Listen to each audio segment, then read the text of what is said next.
How did you realize you were being cheated on? 1. My wife spent the night with her friend. The next day, I ran into that friend, who casually mentioned that she hadn't seen my wife in 2 years. 2. I got stopped by a friend who told me he was sorry about the breakup. Problem was, I hadn't broken up with anyone, yet. 3. I have a habit of spending time in the shed before my wife gets home. I also have a habit of taking baths with the lights off and not making a sound. One evening, she came home on the phone, assumed I was in the shed, and let her friend know that she had a wiener appointment that Friday.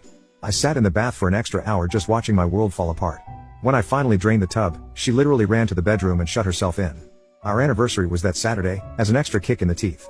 The very next day, I moved out to the shed while looking for a new place to live. 4. I hid an engagement ring in a piece of cake, but she didn't notice and swallow the ring. When I went through her stools later to retrieve the ring, I found a second engagement ring. That's when I knew I wasn't the only guy. 5. The guy she cheated with felt guilty when he realized she was with me. I had helped him study despite him being older than me academically.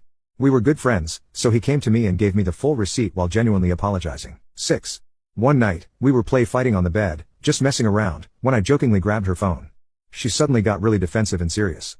For context, in 2 years of living together, I had never once looked at her phone. I didn't even know her passcode. It completely threw me off. The next morning, I woke up, and while she was making breakfast, I saw Facebook was open on the PC. I had a gut feeling that told me to look, and it took less than 30 seconds to see everything I didn't want to see. She came upstairs while I was getting ready for work. Once dressed, I told her she had to be out of the house before I got home. I left, and never saw her again, thankfully. 7. I found out when I answered the door to a police officer serving me a restraining order, initiated by the other dude's wife. 8. She used to text me every day during breaks and lunch to ask how my day was going. One day, it stopped, and her behavior completely changed. 9. She and her friend got into a fight, and then her friend sent me screenshots. 10. I was constantly accused of cheating. Home 15 minutes later than I said? Cheating. Having a drink after work with colleagues? Cheating. A friend texts me, which I let her read. Cheating. Guess what I figured out she was doing while I was at work? Cheating.